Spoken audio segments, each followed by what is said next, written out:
Hi guys, Mr. Talbot here for you. Wanted to kind of make a quick tutorial video for our Ancient Athens SAC assignment. SAC stands for a Structured Academic Controversy. So you guys are actually going to be posting in the Schoology discussion boards kind of your opinions on how democratic Ancient Athens was, as well as responses to others. So this page is going to kind of organize your thoughts. It's also where we're going to get all your information from. So that's good. Well, the first thing you're going to need to do is to kind of understand what definition of democracy are we going to be using. I've kind of listed the one that we're going to base our answer off of here. So the first thing you're going to want to do is kind of mark this up with what you think is important. Um, so with this video, we're going to kind of show you how I would mark this up. I'm going to show you kind of how they get to the document sets, how to annotate the document sets, and then we're actually going to work through document A together. So by the time you're done watching this, you've only got 4 more documents to go, and then your discussion board posts. So a bit of a longer video, but hopefully one that comes with some value. Pause if I were going too quick at any time. There's going to be some steps you probably want to do, and then resume the video. So as I read the definition of democracy listed here, I definitely think this is important, so I might underline that. I don't really care where the word came from. We're going to say Athenium was it's a direct democracy, and citizens allowed to vote might be important. Okay, laws and government actions. All right.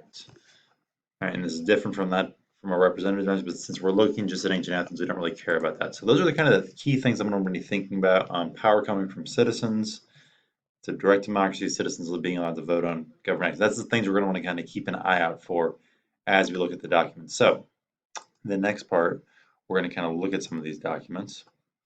And this is a bit of a tricky part, and probably a part where you're going to want to pause and kind of get it right. I would encourage you guys not to just use this viewer here. I would encourage you to actually go ahead and download it to your laptops. And then once you download it, you want to open it with the system viewer. And the reason for that is if you just kind of double click on it, you won't get into the Adobe. We want to be in Adobe because it's kind of got some fun tools that we can use. We want to kind of highlight a couple of those. First off, it kind of defaults to you having this little palm guy here. I would really want you instead to use the clicker. And the nice thing about the clicker is you can use it to kind of highlight stuff. And you can also you can use the text to speech, which is called read out loud. So that you get there, you go up here on the top bar to view, click on view, go down to read out loud, and you're going to go ahead and activate read out loud. This is not something you have to use, but it's something. So then you can kind of hear. We've got a little computer read for you again. It's an optional thing. If you want to stop it, just go back up to view, read out loud, and then deactivate read out loud. But the biggest thing is you're going to be able to highlight. You can also add comments if need be. So to do that, you just pick something and then click on this little highlight. You should be able to type. So it might be going off screen there, but that's kind of the idea. You'll be able to type and annotate. So that's kind of a really handy thing for you. What I'm going to encourage you at this time, get to where you have document A open in the Adobe Reader. Then I want you to go ahead and pause the video as you kind of read through just this top section. So just above the black line here. Go ahead and pause the video at this time and read that. Then we're going to look at what we filled out for the source information.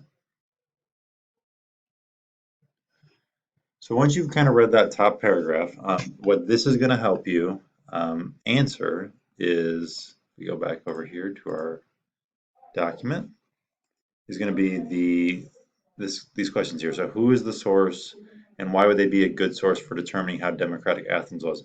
I'm a bit extra, so I also went and talked about maybe why it wouldn't be so good. But I talked about, so Pericles, he's this Athenian general. And he's kind of the leader of Athens. So, if you're a leader of Athens, you probably believe in the Athenian system, which back then we know is a democracy. But he's a general, and sometimes generals don't like the idea of other people making decisions, so maybe that limits his view of democracy. And he's also in the middle of a war with Sparta when he gives it. And so,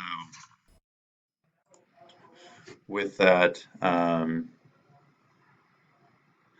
since he's in a war with this military monarchy, maybe he wants to really show democracy is a really good thing. So I did all that before I actually read the document, kind of just a thinking about, how credible, how reliable this source is. So then, as you read the next part of the document, I want you to think about, okay, what does he say that maybe is evidence that Athens is democratic, and what is maybe evidence that Athens is not democratic? So now we're going to kind of be looking at reading the rest of document A here. What again, I want to encourage you to use the annotation features. Would encourage you to pause the video as you read it before we kind of go over what we came up with together. So once you've read it, you're going to kind of notice some things I annotated. You might have annotated a few things a little differently, and that's okay. But I really picked out this thing here about, it favors many over few is a sign that this is a democratic system.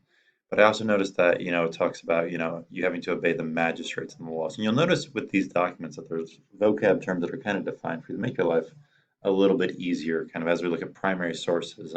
It's a pretty handy thing the authors have done here for us. So I'm going to now hop back over in Chrome to come back over now into looking at our chart here, and you can kind of see I added a couple things here. You'll notice that when I put the stuff in here, and you want to kind of have your own original answers, but they can be around the same ages. You're going to notice I put mine into my own words already, and I didn't just copy and paste quotes. The reason for that is when you go to doing your response, we're not looking for quotes, we're looking for you to be able to paraphrase and pick out key ideas really well. So putting things in your own words is something you're going to eventually have to do. So to me, it makes the most sense to do it while you're filling out this table. What you're then going to check out is the other 4 documents. And it is important to emphasize here that you're only using the first 5 pages of the document set. So you're going to see questions and stuff later on it. Don't worry about any of that. So what you do now here when you finished with the organizer part, you're now kind of ready to prepare your discussion board post. Before you put in the discussion board post, I want you to type it here. Google Docs just has more for checking grammar and that kind of thing, and organizing your thoughts a little bit better. So you're going to give your claim here, and you're going to support your claim with evidence. Probably looking at paragraph minimum, 2 paragraphs is probably going to be better. And the reason for that is, as you look at our scoring guide here, integration of evidence is a really big part of this, and so are subclaims. And it tends to be easier to get those if you have more than 1 paragraph. But I want to emphasize a couple things on the scoring guide before we finish out our video here. Argumentative claims are important, and to do well in this, you want to have a clear opinion. So make sure it's okay to include evidence on both sides of it, but make sure it's clear. Do you think Athens was more democratic or less democratic? You can say, there's elements that weren't democratic, but overall it was a democracy, that's fine, or vice versa. So that's how you can kind of do that. When you see the term subclaim, this is kind of like main ideas of an essay. So you might be talking about, who had power, who could actually vote, who couldn't have vote. Those could be like subclaims. Decisions the people had a voice in, decisions they didn't. Those are all kind of potential subclaims you could use. Then the integration of evidence here, and again, I want to point out, if you're just presenting evidence, that would be like using quotes. You're going to be on the lower end of our scoring scale here. Okay, when you start paraphrasing, that's good.